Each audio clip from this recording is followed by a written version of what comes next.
What's up, everybody? The Knicks just got one of the more impressive wins of the season, defending their home court against the one-seeded Denver Nuggets. Jalen Brunson finally came back after being out the past 6 games, and he didn't show any rust, dropping 24 points and 5 assists.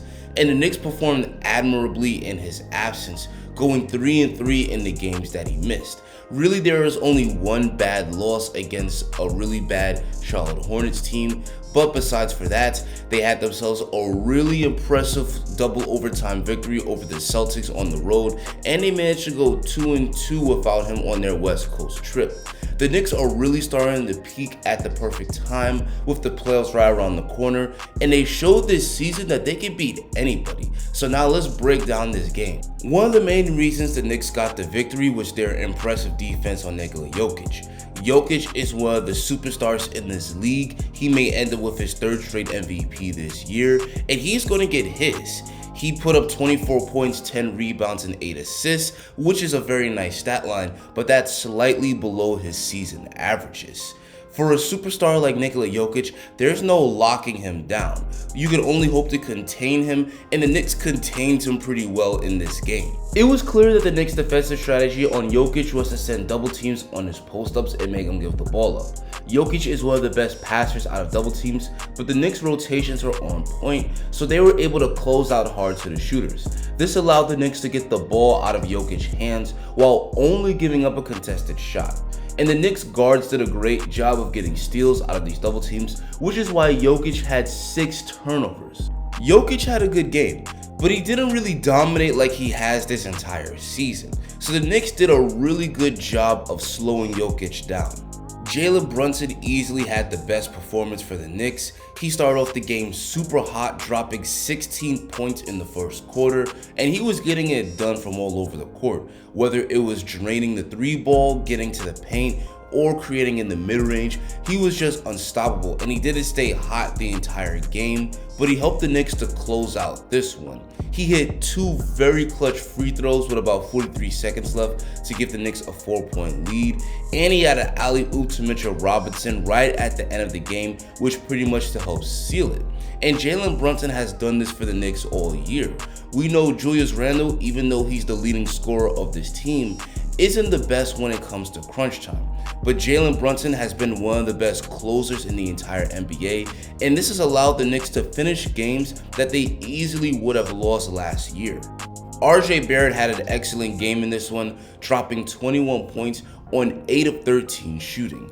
Once again, he struggled from downtown, shooting just 0 for 3 from 3, but he didn't settle. Once he realized his outside shot wasn't falling, he focused more on getting downhill and getting all the way to the rim, and he was finishing on almost all of his drive attempts. And his constant rim pressure not only led to him getting easy layup attempts, but it also led to him getting hacked and getting to the free throw line. He took 6 free throws and he made in 5 of them. RJ Barrett is a huge X factor for the Knicks, and when he has it going like this, he becomes a lot more dangerous. RJ Barrett has gotten a lot better as a driver and a finisher this year, and if he could just get those catch and shoot 3-pointers to knock down, he could become a lot better for the Knicks. Julius Randle was the 3rd leading scorer for the Knicks, dropping 20 points, but he also managed to collect 7 boards and 4 assists. He didn't have an efficient shooting night, only shooting 6 of 15 from the field, but he did manage to get to the free throw line a lot, and he made in all 7 of his free throws. Randle has suited up for every game for the Knicks this year, and I think at this point the heavy workload is starting to affect him, where his efficiency is starting to decline. But the important thing is that Randle isn't settling because he's still attacking the basket. And Randle needs to continue to stay aggressive because when he's driving to the rim, he's one of the most dangerous players in the league.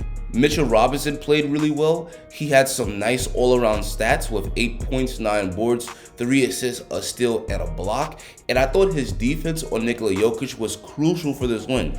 Obviously, Nikola Jokic is so incredibly skilled that he's going to get his, but Mitchell Robinson defended him about as well as you possibly can. And Jokic missed 3 of his last 4 shots in the 4th quarter, which was crucial for the Knicks getting some key stops, which helped them to seal this victory.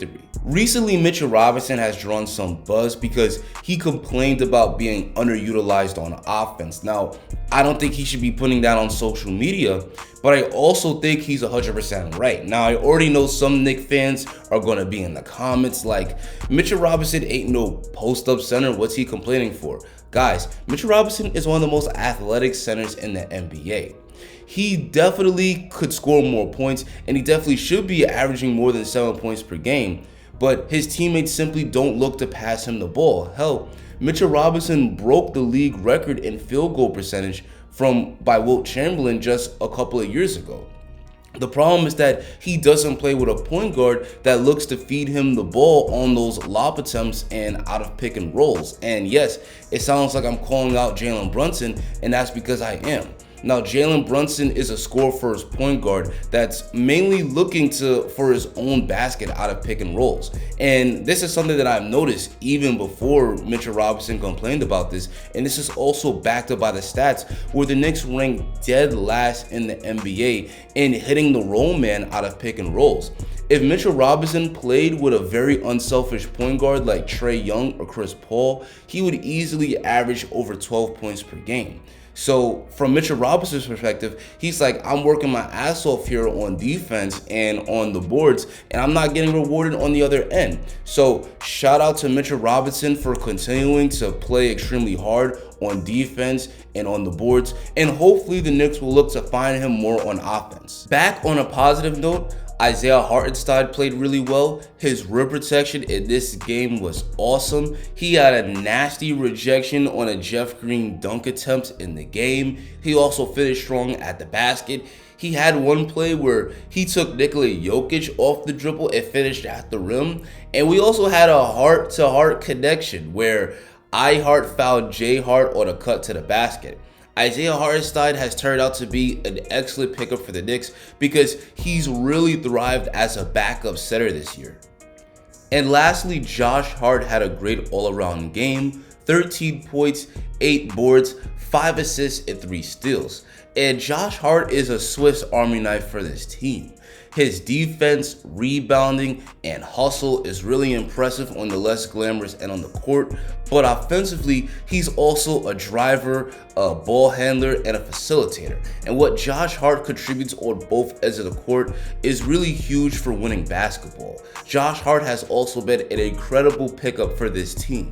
But anyway, guys, that's going to just about wrap up this breakdown. The Knicks are peaking at the perfect time. They've now won 12 out of their last 15 games, and they still have a legit shot to get that 4 seed. Of course, they're going to need the Cavaliers to drop a few of their games, but the Knicks play them one more time on March 31st, which I'm sure is going to be huge for the standings. So guys, mark that date on your calendars. But now I want to hear from you guys. What did you think of this impressive win over the Denver Nuggets?